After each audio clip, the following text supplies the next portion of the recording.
नमस्कार, मैं हूं आपके साथ पूर्णिमा मिश्रा। हमारे खास प्रोग्राम क्या कहते हैं नरेंद्र मोदी में आज आपको सुनवाएंगे पीएम मोदी का वो ऐतिहासिक भाषण जो उन्होंने 2 अक्टूबर 2013 को नई दिल्ली में दिया। अपने भाषण में मोदी ने कहा कि हमारे देश में एक बहुत बड़ा डिस्कनेक्ट है।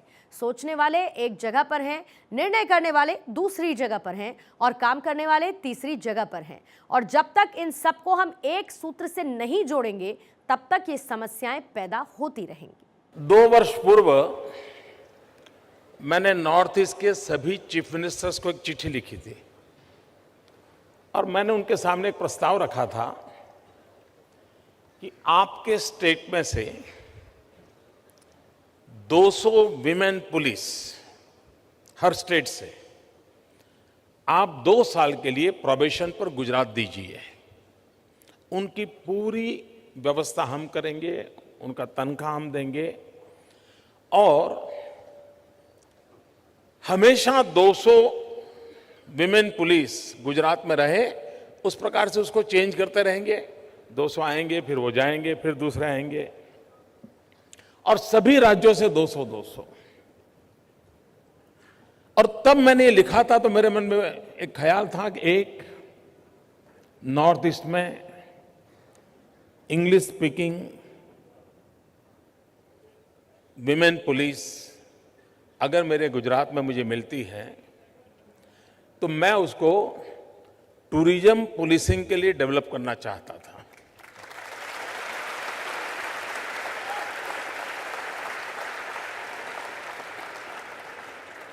ये नेशनल इंटीग्रेशन का एक बहुत बड़ा अभियान था क्योंकि नॉर्थ ईस्ट के ऐसे 1500-1600 लोग मेरे यहाँ रहेंगे तो उसके स्वाभाविक एक दूसरे के साथ मिलना जुलना, रहन सहन, भाषा, वहाँ की बातें एक बड़े समूह को परिचित कराती है। और दूसरा मेरे मन में था कि Gujaratis are the best tourist.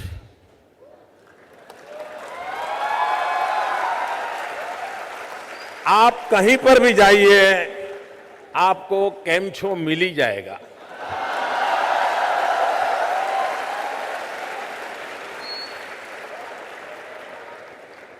Five star hotel में बैठ करके घर का डिब्बा खोल करके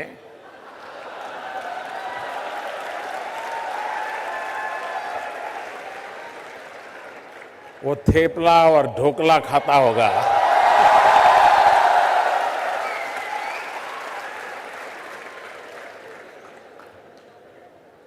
तो मेरे मन में सोच ये थी कि ये जो लड़कियां एज ए पुलिस यहां आएगी उनका जिन परिवारों से परिचय होगा 2 साल में, स्वाभाविक रूप से वे टूरिस्ट स्वभाव के होने के कारण नेचुरल कोर्स में उसके गांव जाएंगे और सहज रूप से नॉर्थ ईस्ट का टूरिज्म डेवलप होगा। यहां हमारे टूरिज्म को वैल्यू एडिशन होगा और वहां के टूरिज्म के लिए एक दरवाजा खुलेगा। ये स्कीम मैंने सभी मुख्यमंत्रियों के सामने रखी थी और मित्रों, मेरा एक कन्विक्शन है कि टेररिज्म डिवाइड्स, टूरिज्म यूनाइट्स।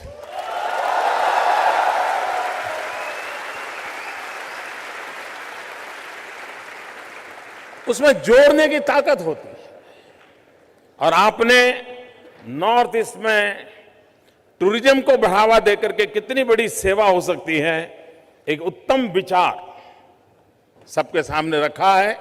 और इस अर्थ में मैं कहता हूं कि ये जो पूरे दिन भर का मंथन है, वो मंथन सरकारों को क्या होता है, इस प्रकार का काम करवाने के लिए सरकारों में एक फैशन है कंसल्टेंसी।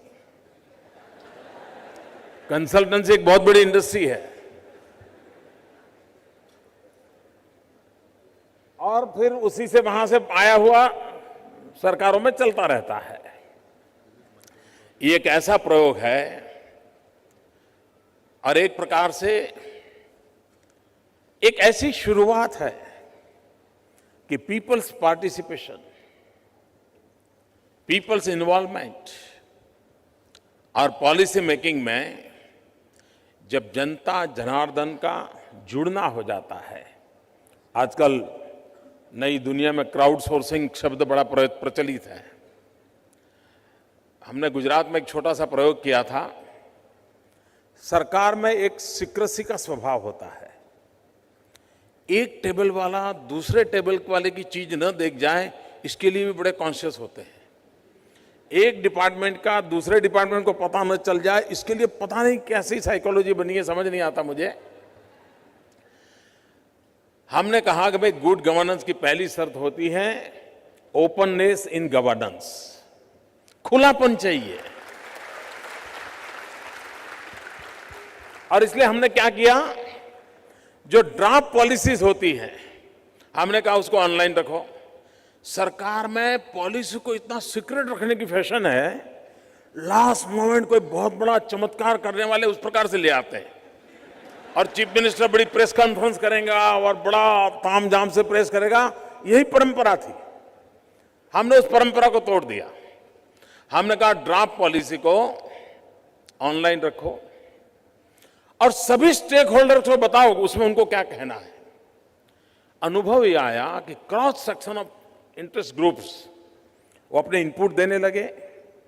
कई बार सरकार में बैठे हुए लोगों की सोच की जो मर्यादा थी वो मर्यादाओं के बाहर के विषय आने लगे और एक तरफा अगर कोई चीज जा रही है तो दूसरे ने उसको रोक लिया और बाय एंड लार्ज एक समाज का, राज्य का भला करने वाली पॉलिसीज इवॉल्व होने लगी। ये प्रयोग हमें इतना सफल हुआ है कि आज हमें पॉलिसी फ्रेम करने के बाद अभी तक हमें पीछे हटना नहीं पड़ा है। क्यों? जनता ने वो पॉलिसी बनाई थी। ये प्रयोग यंग माइंड की तरफ से आई हुई सारी बातें कभी न कभी तो हमारे देश में पॉलिसी मेकर्स को जरूर उस रास्ते पर जाना पड़ेगा, इसको देखना पड़ेगा। ये मेरा पूरा विश्वास है। मित्रों, दुनिया के जो भी समृद्ध देश हैं, दुनिया के समृद्ध देशों में पॉलिसी फ्रेमवर्क के अंदर यूनिवर्सिटीज का बहुत बड़ा इन्वॉल्वमेंट होता है, बहुत बड़ा योगदान होता है। मान लीजिए अमेरिका को भूटान के लिए कोई पॉलिसी बनानी है तो पहले अमेरिका की 10 यूनिवर्सिटियां साल भर भूटान में जाएगी, भिन्न भिन्न विषयों पर स्टडी करेगी, स्टडी करके रिपोर्ट देगी और जो पॉलिसी मेकर्स होंगे वो उसके आधार पर निर्णय करके फाइनल रिपोर्ट पेश करेंगे और फिर सरकार तय करती है हाँ भाई ग्रास रूट लेवल से इतनी जानकारी आई है, हम इस दिशा में जाएंगे। हमारे देश में एक बहुत बड़ा डिस्कनेक्ट है। सोचने वाले एक जगह पर है, निर्णय करने वाले दूसरी जगह पे हैं और काम करने वाले तीसरी जगह पे हैं।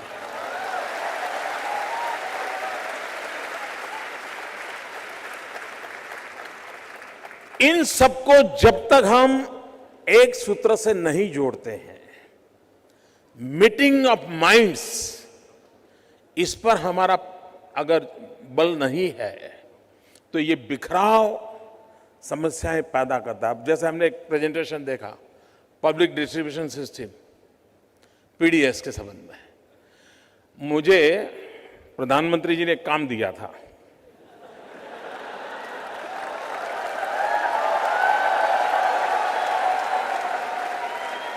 ये जब महंगाई कंट्रोल हो नहीं रही थी तो वो चाहते थे कि महंगाई कंट्रोल हो, उसके लिए उन्होंने कमेटी बनाई थी, मुझे उसका चेयरमैन बनाया। हमने 8-9 महीने तक अनेक प्रकार के स्टडी किए, मीटिंगें की और मेरा थोड़ा स्वभाव है, वर्कोहॉलिक हूँ, बहुत फोकस एक्टिविटी करता हूँ, तो काफ़ी मेहनत की। हमने रिपोर्ट उनको दिया और रिपोर्ट दिया उसको भी करीब करीब 2 साल हो गए।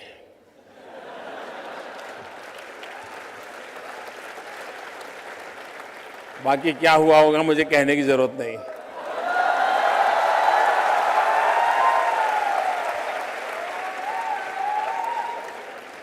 उसमें मैंने 62 एक्शनेबल पॉइंट दिए हैं। जैसे एक मैंने उनको सुझाव दिया था ये आपका पीडीएस का मैंने पढ़ा, इसलिए मैं कह रहा हूं। मैंने एक सुझाव दिया था कि फूड कॉरपोरेशन ऑफ इंडिया, उसको डीबंगलिंग करने की जरूरत है। हमने कहा उसके 3 हिस्से कर दो।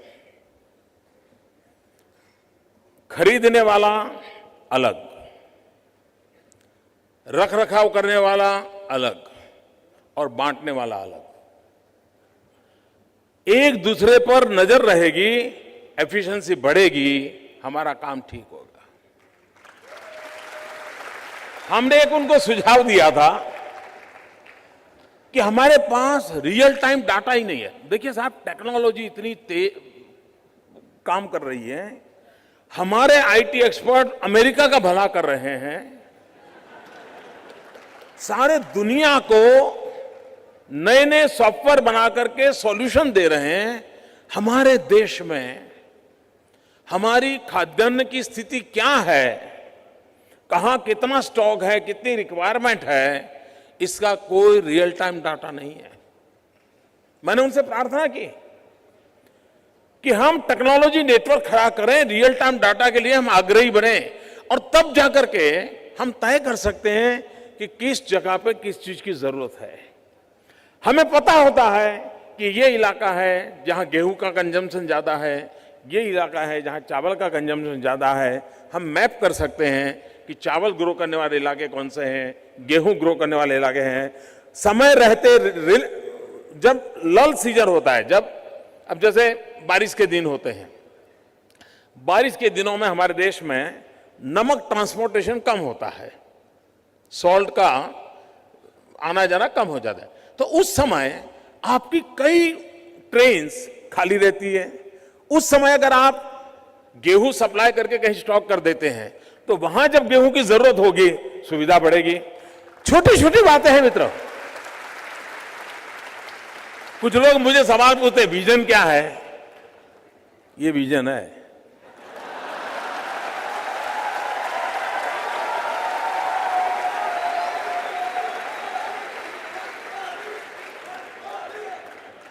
मित्रों, समस्याओं के समाधान खोजना, इसके लिए हमारे यहां प्रयास नहीं होता है, और उसी का नतीजा है कि हम संकटों में उलझे रहते हैं। यहां पर सैनिटेशन को लेकर के बहुत चिंता ज्यादा है, बहुत स्वाभाविक है मित्रों। 21वीं सदी में हम जी रहे हैं और आज भी हमारी माताओं बहनों को खुले में शौच क्रिया के लिए जाना पड़े, क्या इससे बड़ी कोई शर्मिंदगी की बात हो सकती है क्या? किसी को भी पीड़ा होती है मित्रों। लेकिन जिस देश में गांधी जी जीवन भर स्वच्छता सफाई इसके लिए जीते रहे, जीवन भर इनकी प्राथमिकता थी, उस देश में हम इस स्थिति में है। मित्रों, मेरी पहचान तो है हिंदुत्ववादी की,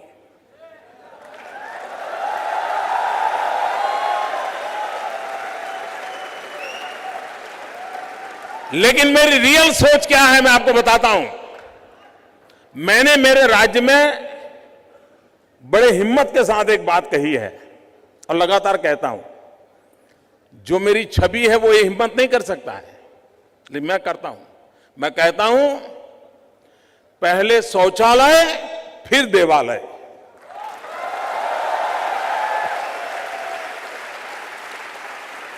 हर गांव में लाखों रुपयों के देवालय तो है, लेकिन शौचालय नहीं है। मित्रों, समाज में इस हिम्मत के साथ, और लीडर्स की यही तो क्वालिटी होती है,